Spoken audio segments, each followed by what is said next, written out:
നമ്മൾ ഇന്നത്തെ വീഡിയോയിൽ കോഡിംഗ് ഒന്നുമല്ല ചെയ്യുന്നത്, ബേസിക് ആയിട്ടൊരു കാര്യമാണ്. അതായത് ഒരു ഐഡി നമ്മൾ ഇന്ന് VS Code ആണ് എടുക്കുന്നത്. വിഷ്വൽ സ്റ്റുഡിയോ നമ്മുടെ സിസ്റ്റത്തിൽ എങ്ങനെയാണ് ഇൻസ്റ്റാൾ ചെയ്യുന്നത്, അതുപോലെ തന്നെ ഒരു 2-3 നിങ്ങൾക്ക് യൂസ്ഫുൾ ആയിട്ടുള്ള എക്സ്റ്റൻഷൻസ് ഞാൻ ഇൻട്രൊഡ്യൂസ് ചെയ്യാം. അതായത് ഞാൻ എന്റെ സിസ്റ്റത്തിൽ ഓൾറെഡി യൂസ് ചെയ്യുന്നത്. അപ്പോൾ വിഷ്വൽ സ്റ്റുഡിയോ സെറ്റ് ചെയ്യുന്നതും ഈ എക്സ്റ്റൻഷൻസ് നമ്മൾ ഇൻസ്റ്റാൾ ചെയ്ത് എങ്ങനെയാണ് യൂസ് ചെയ്യുന്നതെന്നും കാണിച്ചു തരാം. ഫസ്റ്റ് നമ്മൾ അവരുടെ ഒഫീഷ്യൽ വെബ്സൈറ്റിൽ പോവുക.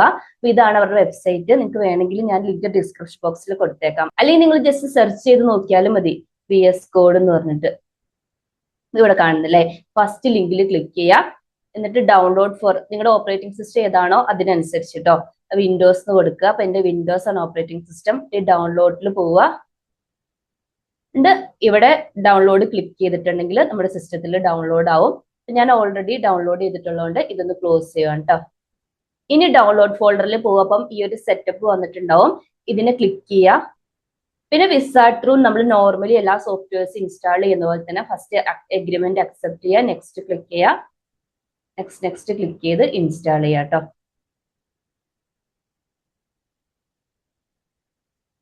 ഓക്കെ, അപ്പൊ ഇൻസ്റ്റാളേഷൻ കംപ്ലീറ്റ് ആയിട്ടുണ്ട്.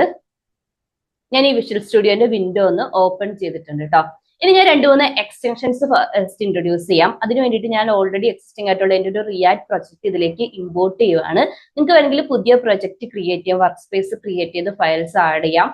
ഇപ്പോൾ അതൊക്കെ ഞാൻ ഓൾറെഡി ഇപ്പോൾ അത് പ്രൊജക്ടിനെ ബേസ് ചെയ്തിട്ടിരിക്കും. അതായത് റിയാക്ട് ആണെങ്കിൽ ഡേറ്റ് യൂസ് ചെയ്തിട്ട് ഇൻസ്റ്റാൾ ചെയ്യാം, അല്ലെങ്കിൽ പൈത്തോണോ PHP നിങ്ങളുടെ ഫ്രെയിം വർക്ക് അല്ലെങ്കിൽ പ്യുവർ ആയിട്ടുള്ള പ്രോഗ്രാമിംഗ് ലാംഗ്വേജ് മാത്രം യൂസ് ചെയ്തിട്ട് പ്രൊജക്ട്സ് ക്രിയേറ്റ് ചെയ്യാം. നമ്മൾ കൂടുതലും റിയാക്ട് പ്രൊജക്ട് ക്രിയേറ്റ് ചെയ്യുന്നുള്ളത് കൊണ്ട് ഒരു റിയാക്ട് പ്രൊജക്ട് ഇമ്പോർട്ട് ചെയ്യാണ്. റിയാക്ട് പ്രൊജക്ട് എങ്ങനെയാണ് ക്രിയേറ്റ് ചെയ്യുന്നതെന്നൊക്കെ ഉള്ളത് എന്റെ റിയാക്ടിന്റെ ഫണ്ടമെന്റൽ വീഡിയോ ചെക്ക് ചെയ്താൽ മതി. ഡീറ്റെയിൽ ആയിട്ട് ഞാൻ എക്സ്പ്ലെയിൻ ചെയ്തിട്ടുണ്ട് കേട്ടോ. ഓക്കെ, അപ്പൊ ഫസ്റ്റ് ഞാൻ എക്സിസ്റ്റിംഗ് ആയിട്ടുള്ള ഒരു പ്രൊജക്ടിനെ എടുക്കുവാണ്. ഫസ്റ്റ് നമുക്ക് VS Codeൽ എങ്ങനെയാണ് തീം സെറ്റ് ചെയ്യുന്നത് നോക്കാം.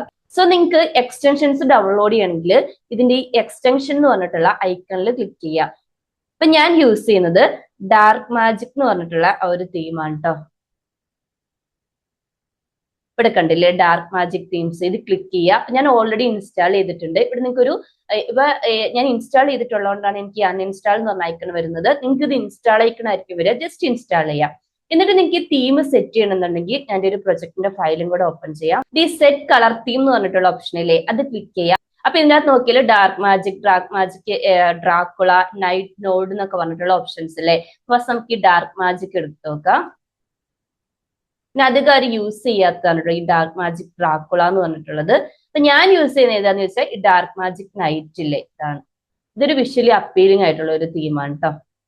അപ്പൊ നിങ്ങൾക്ക് ഇഷ്ടമുള്ള തീം ഇവിടുന്ന് ചൂസ് ചെയ്ത് യൂസ് ചെയ്യാം. അപ്പൊ ഇത് കൂടാതെയും തീം സെറ്റ് ചെയ്യാനുള്ള എക്സ്റ്റൻഷൻസ് ഉണ്ട്. അപ്പൊ എനിക്കിഷ്ടം, എന്റെ ഫേവറേറ്റ് ആയിട്ടുള്ള ഒരു എക്സ്റ്റൻഷൻ ആണ് ഞാൻ ഇൻട്രൊഡ്യൂസ് ചെയ്തത്.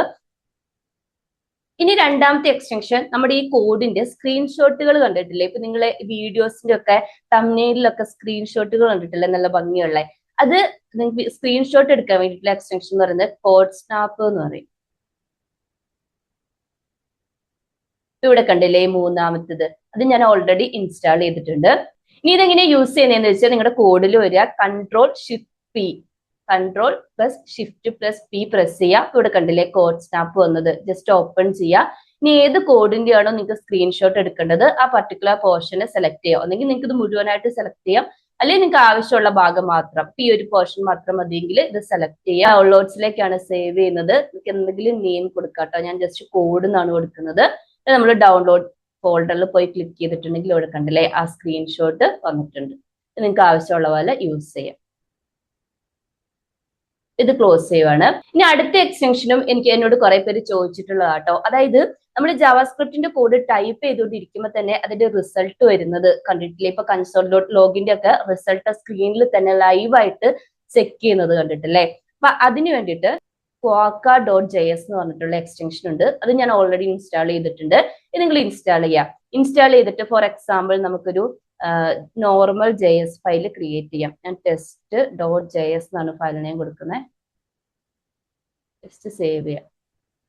എന്നിട്ട് ഞാൻ var a = 10 b = 20 c = a + b.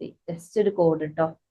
Console log ചെയ്യുക, സിന്റെ വാല്യൂ അപ്പൊ നമുക്ക് ഈ സീന്റെ വാല്യൂ കാണാൻ പറ്റുന്നില്ലല്ലോ. ഇനി നമ്മൾ നേരത്തെ ചെയ്ത പോലെ തന്നെ കൺട്രോളും ഷിഫ്റ്റും പിയും പ്രസ് ചെയ്യുക. ഇപ്പൊ ഇവിടെ കണ്ടില്ലേ രണ്ടാമത്തെ ഓപ്ഷൻ പോക്ക് വന്നിരിക്കുന്നത്, ഇതിന് ഓൺ ചെയ്യാം. ഇപ്പൊ ഇവിടെ കണ്ടോ ലൈവായിട്ട് നമുക്ക് കാണാൻ പറ്റും ആ പർട്ടിക്കുലർ വാല്യൂസ് ഇങ്ങനെ നമ്മൾ കോഡ് ചെയ്തോണ്ടിരിക്കുമ്പോൾ തന്നെ കാണാം. ഓക്കെ, ഇതുപോലെ ലൈവ് ചെക്കിങ്ങിന് വേണ്ടിയിട്ട് ഈ ഒരു quokka.js എന്ന് പറഞ്ഞ എക്സ്റ്റൻഷൻ യൂസ് ചെയ്യാം.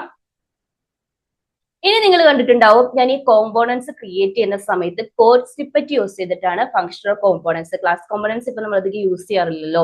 അപ്പൊ ക്ലാസ് കോമ്പോണൻസിനാണെങ്കിലും ഫങ്ഷണൽ കോമ്പോണൻസ് ആണെങ്കിലും നമ്മൾ ഈ ബോയിലർ പ്ലേറ്റ് കോഡ് ഇല്ലേ, അതായത് ഈ കോമ്പോണൻസിനെ ക്രിയേറ്റ് ചെയ്യുന്ന ഒരു പോർഷൻ, അപ്പൊ ബോയിലർ പ്ലേറ്റ് കോഡ് ആരും മാനുവലി എഴുതാറില്ല, കോഡ് സ്നിപ്പറ്റ് യൂസ് ചെയ്ത് ഓട്ടോ ജനറേറ്റ് ചെയ്യുകയല്ലേ ചെയ്യുന്നത്.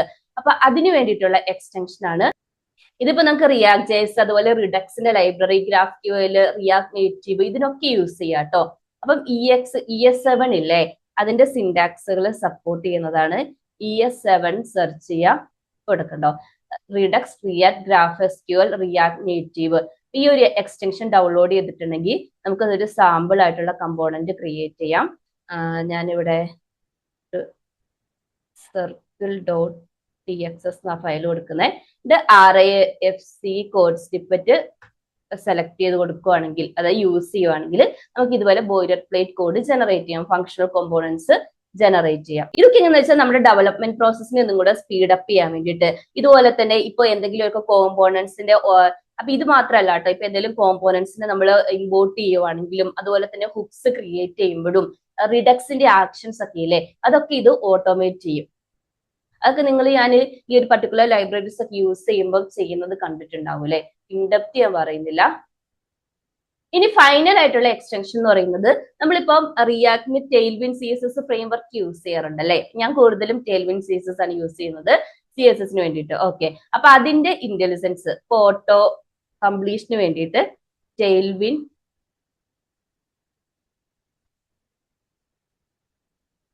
CSS ഇന്റലിജൻസ് ഇല്ലേ, ഇത് ഡൗൺലോഡ് ചെയ്യാം, ഇത് ഇൻസ്റ്റാൾ ചെയ്യാം. ഞാൻ ആ പ്രൊജക്റ്റിലെ Tailwind CSS കോൺഫിഗർ ചെയ്തിട്ടില്ലായിരുന്നു. അപ്പൊ ഞാൻ കോൺഫിഗർ ചെയ്തൊരു പ്രൊജക്ട് എടുത്തിട്ട് സെയിം കോമ്പോണന്റ് തന്നെ ക്രിയേറ്റ് ചെയ്തിട്ടോ. ഇത് TXS അല്ല, JXS എക്സ്റ്റൻഷൻ ഫയലാണ്. ഇവിടെ നമ്മൾ TypeScript യൂസ് ചെയ്യാത്ത പ്രൊജക്റ്റാണ്. അപ്പൊ നമ്മൾ നേരത്തെ ചെയ്ത പോലെ തന്നെ ക്ലാസ് നെയിം കൊടുത്തിട്ട് ഇപ്പോൾ ബാക്ക്ഗ്രൗണ്ട് കളർ എന്നാണ് സെറ്റ് ചെയ്യേണ്ടതെങ്കിൽ നമ്മൾ ടെയിൽവിൻഡിന്റെ ട്യൂട്ടോറിയലിൽ നോക്കിയില്ലേ, BG കൊടുക്കുക, നമ്മൾ കളർ സെലക്ട് ചെയ്ത് കൊടുക്കൂലേ. അപ്പൊ കളർ കൊടുക്കുമ്പോൾ ഓട്ടോമാറ്റിക് ആയിട്ട് അതിന്റെ ബിൽറ്റ് ഇൻ അതായത് നമ്മുടെ യൂട്ടിലിറ്റി ക്ലാസ്സസ് അല്ലേ, ക്ലാസ്സസ് പോപ്പ് ചെയ്യും. അതുപോലെ എന്തെങ്കിലും ഇഷ്യൂസ് ഉണ്ടെങ്കിൽ അതും ഇവിടെ എന്ത് ചെയ്യും, അവർ സജസ്റ്റ് ചെയ്ത് കാണിച്ചു തരും. അപ്പൊ ഇങ്ങനെയാണ് നമ്മൾ വിഷ്വൽ സ്റ്റുഡിയോ നമ്മുടെ സിസ്റ്റത്തിൽ സെറ്റ് ചെയ്യുന്നതും അതുപോലെ തന്നെ ഞാൻ യൂസ് ചെയ്ത മെയിൻ ആയിട്ടുള്ള എക്സ്റ്റൻഷൻസും. അപ്പൊ ഇത് കൂടാതെ നിങ്ങൾക്ക് ഇൻട്രസ്റ്റിംഗ് ആയിട്ടുള്ള എന്തെങ്കിലും എക്സ്റ്റൻഷൻസ് നിങ്ങൾ നിങ്ങളുടെ സിസ്റ്റത്തിൽ യൂസ് ചെയ്യുന്നുണ്ടെങ്കിൽ കമന്റ് സെക്ഷനിൽ ഒന്ന് മെൻഷൻ ചെയ്യുക. അതുപോലെ തന്നെ നിങ്ങൾക്ക് ഈ വീഡിയോ യൂസ്ഫുൾ ആണെന്ന് ലൈക്ക് ചെയ്യുക, സബ്സ്ക്രൈബ് ചെയ്തിരുന്ന് സബ്സ്ക്രൈബ് ചെയ്ത് സപ്പോർട്ട് ചെയ്യുക. Thank you.